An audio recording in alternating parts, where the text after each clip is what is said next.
بسم اللہ الرحمن الرحیم الحمد للہ رب العالمین والعاقبۃ للمتقین والصلاۃ علی محمد وآلہ الطاہرین اما بعد فقد قال اللہ تبارک و تعالی فی کتابہ بسم اللہ الرحمن الرحیم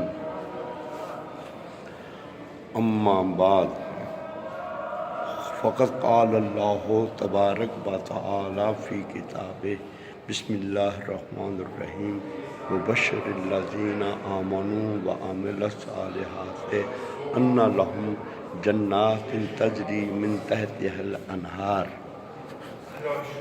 اللہ تعالیٰ فرماتے ہیں جو ایماندار ہیں اور عمل صالح کرنے والے ہیں ان کے لیے جنت ہے جن کے نیچے نہریں بہتی ہیں۔ میرے بہن بھائیوں، ایمان جو ہے وہ کیا ہے؟ در حقیقت محمد و آل محمد کی پیروی کرنا یہ ایمان ہی تو ہے، اور کل ایمان کا خطاب اللہ تعالیٰ نے رسول خدا کے ذریعے مولا علی کو دے رکھا ہے۔ ہمیں چاہیے کہ ہم مولا علی کی پیروی کریں، تو یہ رسول خدا کی پیروی ہے۔ ہمیں ایمان کے ساتھ ہمیشہ پیش آنا چاہیے۔ ایمانداری اللہ تعالیٰ کو بہت ہی پسند ہے۔ اللہ تعالیٰ چاہتے ہیں کہ انسان ایماندار بن کے رہے اور اس سے زیادہ فیض حاصل کرے۔ میرے بہن بھائیوں، میرے مسلمان بھائیوں، مولا مشکل کشا کسی سفر پر جا رہے تھے تو آپ نے ایک مسجد بنی ہوئی دیکھی جو نئی مسجد تھی۔ مولا مشکل کشا نے چاہا کہ یہاں پر تحیۃ الصلاۃ نامی نماز کو ادا کیا جائے۔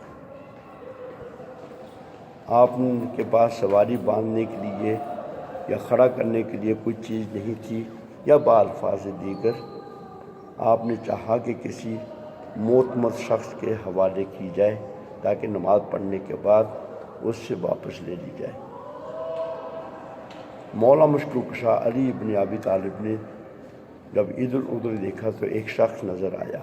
آپ نے اس سے کہا کہ یہ سواری تم اس کی حفاظت کرو، میں نماز پڑھ کے آتا ہوں۔ نماز پڑھنے کے بعد آپ نے اپنی جیب میں ہاتھ ڈالا اور 2 دینار نکالے تاکہ اس شخص کو دیے جائیں، کیونکہ کسی کی بھی اجرت، کسی بھی کام کی اجرت کوئی نہ کوئی اجرت ہوتی ہے۔ وقت صرف کرنا جو ہے یہ اجرت کا سبب ہے۔ تبھی تو کہا ہے کہ ذکر خدا کرتے رہو تاکہ خدا آپ کو اجرت دے، خوش اخلاقی سے رہو تاکہ خدا آپ کو اجرت دے، مستحب نمازیں پڑھیں تاکہ خدا آپ کو اجرت دے۔ یہ تمام کی تمام اجرت ہمارے کھاتے میں جمع ہو رہی ہے۔ کرام کاتبین اس کو لکھ رہے ہیں۔ اللہ اکبر۔ بات یہ ہے کہ جب مولا مشکل کشا آتے ہیں تو کیا دیکھا، سواری تو کھڑی ہے لیکن جس کی حفاظت کے لیے کہا تھا وہ شخص غائب ہے، اور جب آپ نے توجہ کی تو اس کی زین بھی غائب تھی۔ آپ نے ادھر ادھر دیکھا تو سمجھ گئے کہ وہ زین جو ہے وہ اٹھا کر لے گیا ہے۔ اتنے میں آپ کے ایک ساتھی آپ کو مل گئے۔ آپ نے اپنے ساتھی سے کہا جاؤ بازار سے زین لے آؤ تاکہ میں گھوڑے پر زین باندھوں اور پھر میں چلوں۔ اس کا ساتھی بازار میں گیا اور زین خرید لایا۔ جب آپ نے زین کو دیکھا تو کہا کہ عجب، یہ وہی زین ہے، اور یہ 2 دینار کی زین آئی ہے جو 2 دینار میں اس شخص کو دینا چاہتا تھا۔ کہا کہ وہ شخص کیسا تھا؟ جب اس کا حلیہ بتایا تو آپ نے کہا کتنا وہ بدبخت ہے، جائز طریقے سے اس نے وہ 2 درہم تو وصول نہیں کیے، ناجائز طریقے سے بے ایمانی سے خیانت کرتے ہوئے اس نے یہ 2 درہم وصول کیے ہیں۔ اگر وہ صبر کرتا تو یہ 2 درہم اس کو مل جاتے ہیں۔ مولا مشکل کشا بتانا چاہتے ہیں کہ ہر ایک کا رزق اللہ تعالیٰ نے مخصوص کر رکھا ہے۔ بے ایمانی سے کسی کا کچھ نہیں بنے گا الا کہ دنیا خراب ہوگی، نسلیں خراب ہوگی۔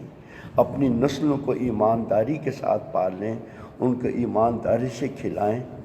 حرام کا ذرہ بھی انسان کو دنیا میں بھی نقصان پہنچاتا ہے اور آخرت میں تو بہت نقصان پہنچائے گا۔